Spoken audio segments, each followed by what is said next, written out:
Je sais que ce n'est pas simple.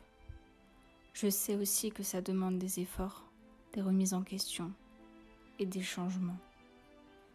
Mais tu en es capable. Tu as toutes les ressources en toi pour y arriver. N'oublie surtout pas qui tu es, d'où tu viens et toutes ces choses de la vie qui te sont arrivées et qui t'ont donné cette force intérieure. Tu te connais mieux que personne, mais les aléas de la vie ne vont pas te faire de cadeaux. Tu es fort, tu es courageux, mais surtout tu es unique et merveilleux. Évolue, découvre, voyage, tombe mais relève-toi. Aide les autres et accepte l'aide. Mais surtout, sois heureux et vis la vie à fond. Hello, aujourd'hui on se retrouve pour une nouvelle vidéo où on va parler justement de la confiance en soi, le bien-être dans sa tête, dans son corps. Donc je vais vous donner 10 conseils pour se sentir bien dans sa tête et dans son corps et surtout 5 choses à ne pas faire pour se sentir bien.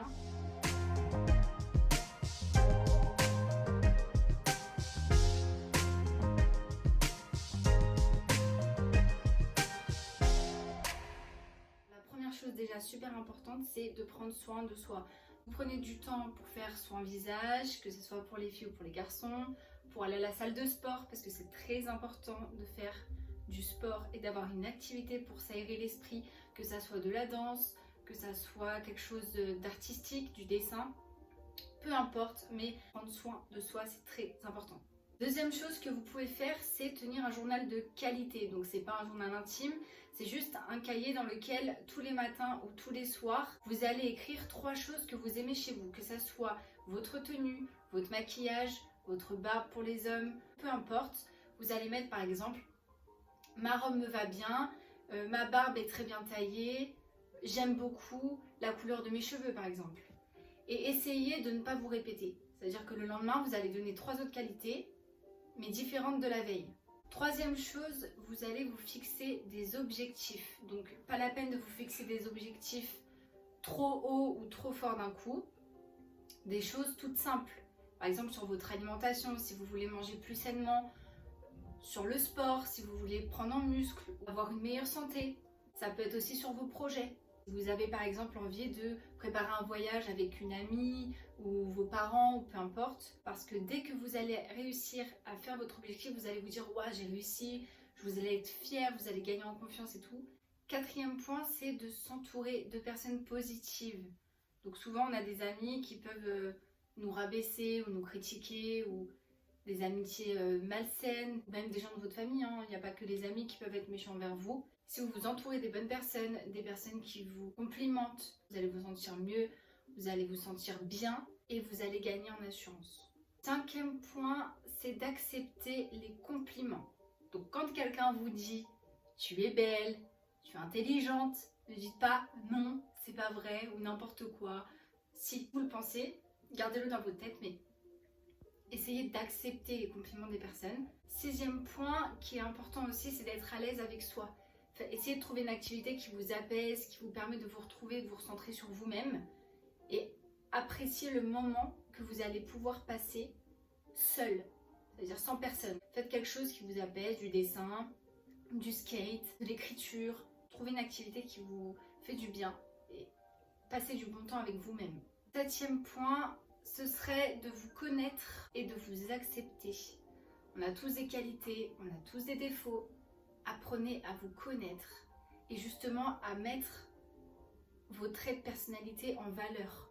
Parce que même vos défauts peuvent vous aider dans la vie et avoir des bons côtés. Huitième point, ce serait d'avoir connaissance de vos capacités. Ça veut dire que vous êtes capable de beaucoup de choses. Seulement la peur fait que des fois, vous n'allez pas oser. Vous allez vous dire non, ça j'oublie, ça je fais pas, ça j'ai pas envie, ça je peux pas, non. Vous avez des capacités, vous êtes capable d'énormément de choses. Justement, tentez, faites, n'ayez pas peur et vous verrez que vous allez être étonné de ce que vous êtes capable de faire. Neuvième point, ce serait d'avoir un regard positif sur son passé. On a tous un passé qui soit bon ou mauvais, donc c'est important que même les moments négatifs ou tristes de notre passé, super difficiles, soient pris du bon côté. Parce que c'est ce qui fait qui vous êtes, ce qui vous a donné cette force aujourd'hui, et ça fait partie de vous. Donc, acceptez votre passé, peu importe comment il est, peu importe ce que vous avez vécu, parce que si vous ne l'acceptez pas, vous n'avancerez pas du tout. Essayez de voir le côté positif. Par exemple, si j'avais pas vécu ça, j'aurais pas rencontré telle personne. Si j'avais pas fait ça, je ne serais pas partie voyager dans tel pays. Peu importe, essayez de trouver le bon côté dans chaque côté de votre passé qui vous freine, qui vous a laissé des cicatrices négatives. 10e point qui est très important aussi, arrêtez de se comparer aux autres. Je sais, il y a les réseaux sociaux qui font qu'aujourd'hui, on est omnibulé par la beauté, par la chirurgie, etc., etc. Justement, au lieu d'envier ces personnes, et de vous dire j'ai envie d'être comme elle ou j'ai envie d'être comme lui, essayez de vous en inspirer. Je vous dis pas de faire de la chirurgie esthétique parce que la personne a fait de la chirurgie esthétique, pas du tout. Juste essayez de voir le côté de cette personne-là ou de ce qu'elle publie ou de ce qu'elle fait comme une inspiration pour vous. Vous pouvez même vous inspirer de comptes de voyage, de comptes de cuisine, de comptes de plein de choses différentes qui vont vous aider à créer plein de nouvelles choses, à faire plein de nouvelles choses que vous n'avez pas l'habitude de faire. Maintenant, on va passer aux choses qu'il ne faut surtout pas faire pour avoir confiance en soi. La première, c'est de te juger avant même d'avoir essayé. Je suis trop nulle, j'en suis incapable, c'est trop dur pour moi. Essaye. On te dit pas de commencer à faire un truc qui est super compliqué. Non, tu commences par un petit niveau, peu importe ce que tu veux faire, tu commences au plus bas et t'évolues à ton rythme. Te mets pas la pression, va pas trop vite et tu verras que tu y arriveras. Et puis même si tu n'y arrives pas, c'est pas grave, tu auras appris et tu feras autre chose. Deuxième chose, c'est de te fermer aux autres. N'aie pas peur de parler. Ils vont t'apprendre des choses, tu vas leur apprendre des choses. Ça va te permettre de connaître plein de nouvelles personnes, plein de nouvelles choses. Du coup, tu vas gagner en confiance, tu vas gagner en estime et tu te sentiras mieux. Troisième chose, c'est de te restreindre. Chaque fois que les personnes se fixent des objectifs, ils ont tendance à se mettre des limites. À dire, bon, jusqu'à là et après j'arrête. Non, tu n'arrêtes pas. Tu commences et t'évolues jusqu'où tu peux évoluer. Tu ne te dis pas, là j'arrête et puis voilà, c'est bon. Non. 4e point, c'est te saboter. Je m'explique. On voit plus nos défauts que nos qualités. C'est plus facile, c'est humain, c'est normal. Mais du coup, ça nous pousse à nous auto-saboter, à se lancer dans des projets qu'on va pas réussir et qu'on ne va pas vouloir réussir inconsciemment uniquement pour être en accord avec le fait qu'on ait dit qu'on n'allait pas y arriver. Comme je vous ai dit tout à l'heure, mettez-vous des objectifs à votre portée et vous évoluez petit à petit. 5e point, c'est de dire oui à tout. On veut faire plaisir aux autres en disant oui en permanence, mais en faisant ça, on laisse de côté nos besoins et nos envies. On s'oublie complet. C'est parce que souvent je le fais aussi, donc voilà. Vous pouvez dire oui de temps en temps, mais faites-vous toujours passer avant les autres. Je sais, c'est un peu égoïste, mais c'est comme ça. C'est important, vous êtes dans votre peau, vous êtes dans votre esprit, vous êtes dans votre corps. Il faut que vous vous sentiez bien. C'est pas aux autres de se sentir bien pour vous, c'est impossible. Essayez d'équilibrer la chose. Recentrez-vous sur vous et affirmez ce que vous voulez.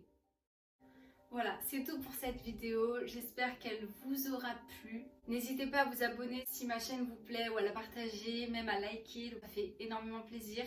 J'attends avec impatience vos retours. J'espère que vous allez pouvoir mettre en pratique mes conseils et je vous dis à bientôt.